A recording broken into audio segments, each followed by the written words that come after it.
Well, I'd live in the car.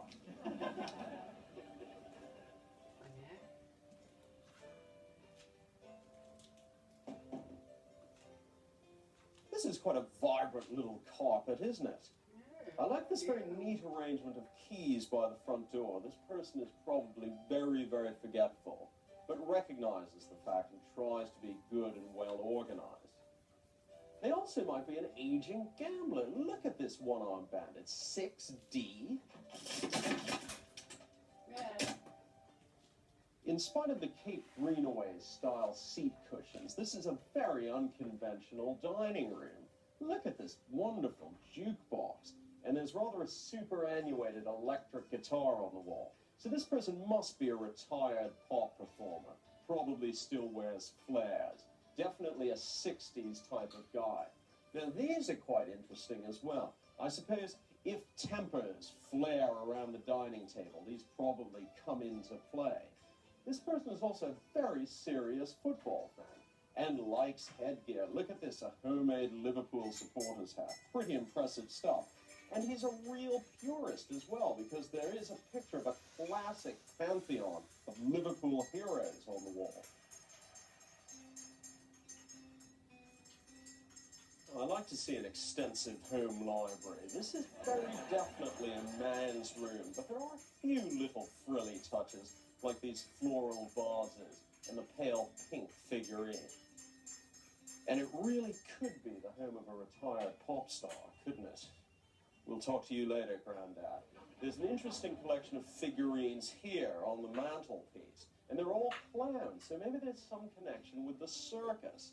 There certainly appears to be a love of flying. There's a very fine likeness of a Spitfire here, and a good collection of model airplanes here. So maybe a retired Battle of Britain pilot has something to do with this house.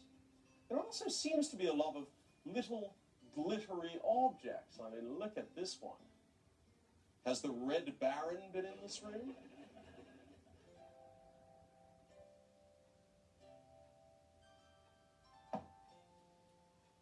Well, he may wear flares, but they're incredibly well creased. The mark of a fastidious person. And this is quite interesting. A cautious man as well. You never know when war may break out again. Let's look at some of the evidence. The one-armed bandit, the classic football picture, and the model airplanes. What sort of person lives in a house like this? David, it's over to you. Thank you again, Lloyd. And now for our home and studio audience. Here's Whose House?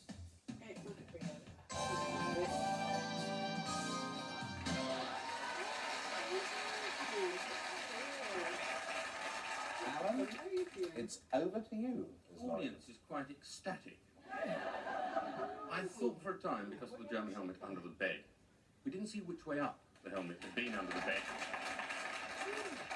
Adolf Hitler, they just discovered him, Surbiton, or someone who hates Adolf Hitler very much and uses his helmet derisively. He's got a Mercedes. He likes old Spitfires, but he's not really war connected unless he writes about the war. And it wasn't a writer's. Don't think it was a writer's house. He plays the guitar in boxing gloves. So he's obviously no kind of musician, or he has a sort of surreal turn of mind that makes him nail things to walls that aren't really related to one another. All right. Well, now remember you've got a little encouragement there early on in your exegesis. Moira. Well, I'm wondering whether this is a boxer who likes to wear helmets. No? Fine. Okay. I just find those boxing gloves extremely interesting. Together with the one-armed bandit. How about a comedian?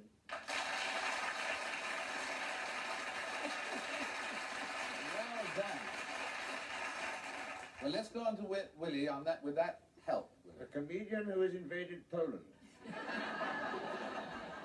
I got confused by the one-armed bandit and then I saw him with two boxing gloves. Definitely from Liverpool, because that was all up over the top. He's a scouser, and the only people with insufficient... so tasteless, they collect clowns. Either those paintings of weeping clowns that make you vomit in a bucket. Fetch the bucket, nurse, weeping clowns, all... But those were quite pleasant. They were little sort of white figures, but all had red noses. And it's always comedians who collect those. Have you noticed that? Always. Comes down from, oh, what's his name? I've gone again. Red Skelton paints them. He does the weeping clowns. As far as I'll go at the moment. Or it's a comedian. And an amnesiac. Right, now you've got A some... comedian who uses a helmet in his act, is it? Is his helmet involved in it? I can only think of Milligan, but he's not from Liverpool. Who's got a joke hit A the very... connection. Right. You're so close. I know who it is. Who is it? It's Stan Boardman. Correct!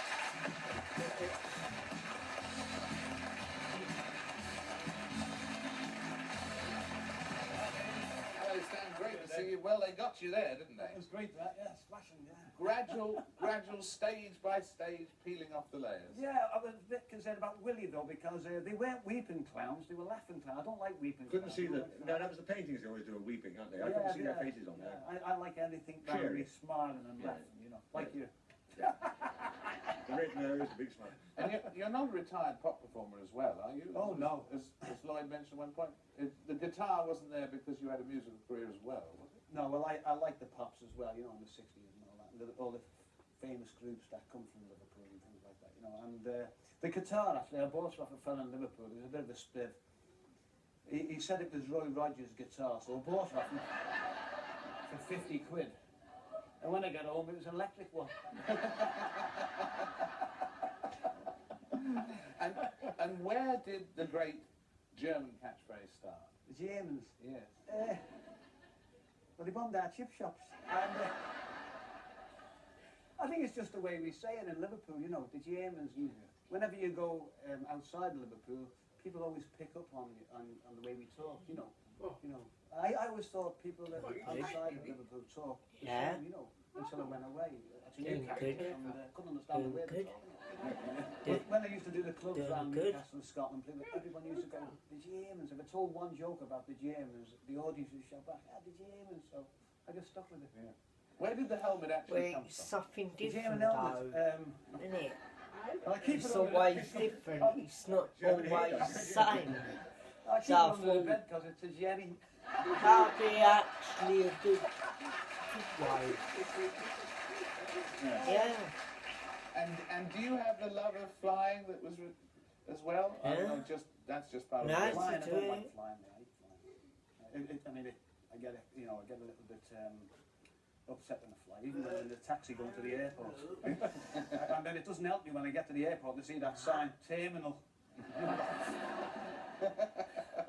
Well, there's the Spitfire on the wall, which I collect, because I collect all kinds of Spitfires, and that one there was signed by Johnny Johnson, the World War II Spitfire pilot. So that's one of a collection of 300, which is like it's only a print, but I bought it from a charity place, and the money goes to charity in Jersey. I also collect German airplanes. I collect Messerschmitts. I know, I used to collect another one, but it got me into so much trouble. I can't.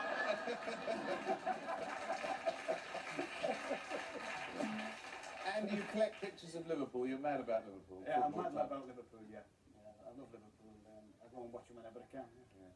Well, it's a joy having you with us, Stan. We'd like to present you with your gold through the keyhole key as a memento. Thank you for being with us. Thank you for letting us be with you, Stan. It's been a joy. Thank you very much. Joy having you with us on the show. A joy having with us Alan Corran. A joy having with us Moira Stewart. Joy having with us William Rush. Our thanks to Stan Boardman right here, and of course to Jack Charlton as well. Until next time, good night everybody. Good night. Good night.